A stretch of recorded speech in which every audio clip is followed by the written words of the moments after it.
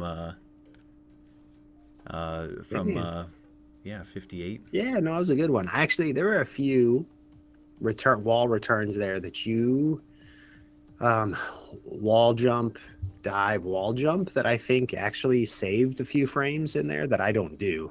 Um, I'll like settle myself and do the high jump to get through those, but I think just with how fast our dives are, you really do save a few frames if you can dive as much as possible. Yeah, I think Yeah, you want to prioritize long jumps because those are the fastest, and then dives I think are your second fastest. And but if you're going up, you want to do high jumps as well because sure. those are faster than a double jump. yeah. So that's kind of the thing is high jumps though, man, like because you have to stop, crouch, and then go. Like it could be a little tricky Sure. to do, and not just like do a long jump instead. You know. Yeah, for sure. So, all right, let's give it another couple goes here.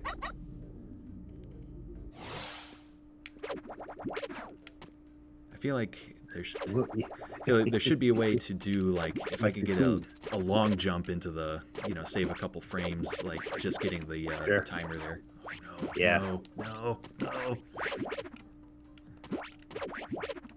A little rocky start, but there's other places where you can catch a few frames to where it's still worth the practice.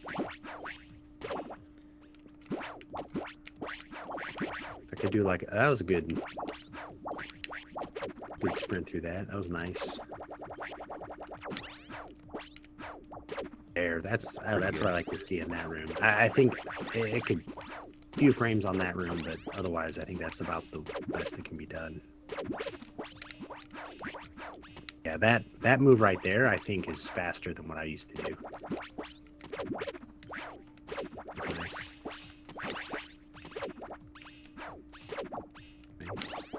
Nice. No. Greedy.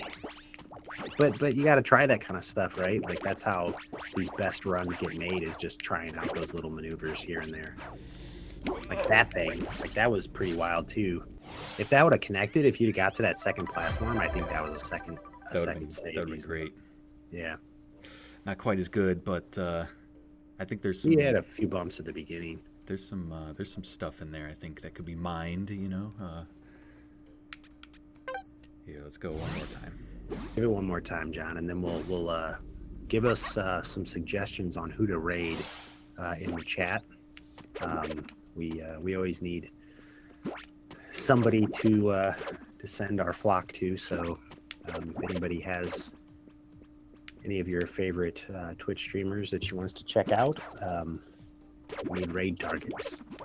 I think Kat would be proud of me for remembering.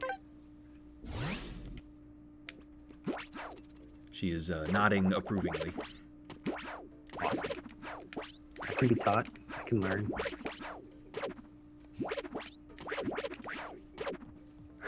I can hear her laughing now. I can hear her mockery.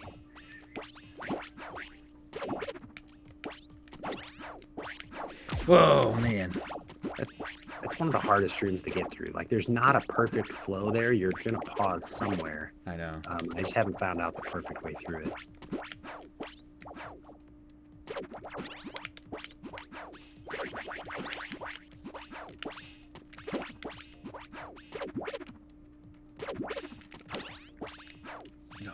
No, I'm beefing it. Ugh. It happens. It happens. Just, put another, 1 minute time on there. It'll fill out the leaderboard. Don't worry, we're all going to be humbled when Sinclair gets on the stream in a couple of weeks and drops a 55 on us. Yeah, no kidding. Oh, man. I'm just... Hey, don't worry, just John. all over. I'm not even trying anymore. You're going to beat that 215, I'd wager. I'll have to do one more after this. Okay. Well, we still need raid suggestions, so anybody in the chat, drop us a tip. and or our EP Cat, who's been helping administer the stream, will make a choice. All right, John, crack those knuckles. Let's see it. Gotta limber up. Gotta Dude, stretch. I will shake my hands. Like when I'll do those long streams, your hands get grimy. Like I will like wipe them on like carpet or, I'm serious, like sweatshirt or whatever, just to dry them off. I mean, it makes a difference, man. You can't have your thumbs slipping all over the joysticks. Gotta get some tacky like tape or something so I don't slip off the buttons and everything. Yeah, chalk. I don't know if there's like speed runs get thrown out because he was caught chalking. I've seen I remember I was watching like a Bloodborne speed run, and the guy had like a towel he would keep on his lap, and like when the loading screen would pop up, he would like wipe all the sweat from his hands on the towel. There's a Tetris streamer that I see pop up from time to time that has a glove on the whole time. Oh, like yeah. on his rotating hand that he rotates the pieces with. Yeah, for sure. Dude, have you seen like with classic Tetris when they do like tournaments? Yeah. It's like they thought they were running up to like the limit of like how far you could go in that game, like how high of a score you could get, because just as it goes, it just gets faster and faster. And on the NES, like there's just like a limit with just like how many frames, like it'll start moving way too fast. I forget what like the level cap is. Yeah. But then like someone found out like what they do is they like flip the controller over.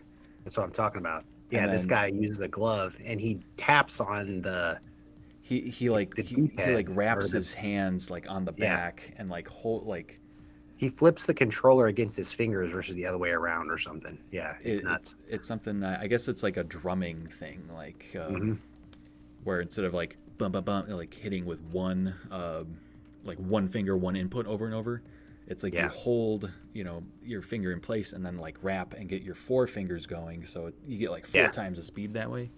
Yeah. Anyway, I'm looking forward to the run and jump grip technique. Whenever people figure that out.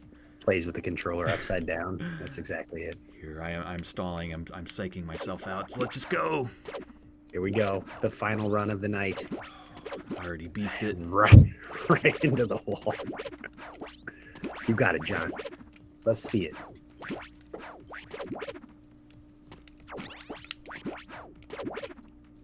Oh, he's coming back, folks. Solid dive roll. No. Little stuck up on the wall there. Oh, man. Ooh, takes his first. Takes his second.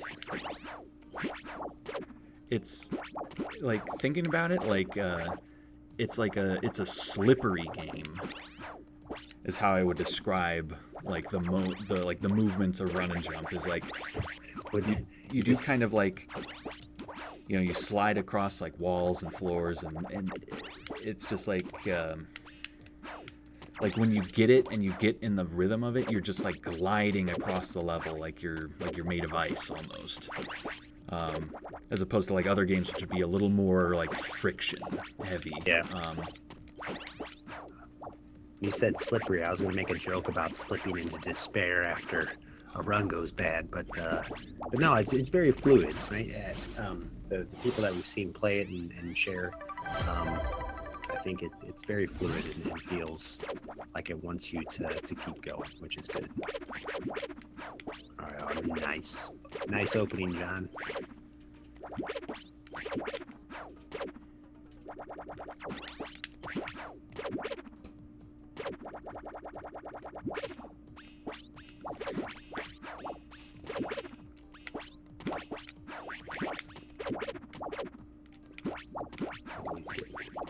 Ooh, nice. Plane. Nice one.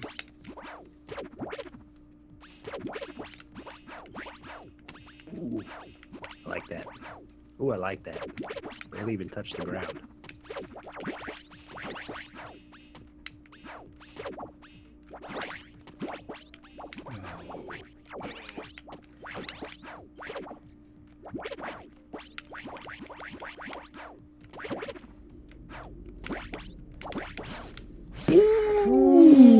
Ooh, Is that 87. is that a Balls new? back, balls Oh, back in my court, Johnny. I feel Oh, good I about can't that. wait. I can't wait for next week. Oh, it's coming back with a vengeance. Wow, See, you got it. 57. You got it.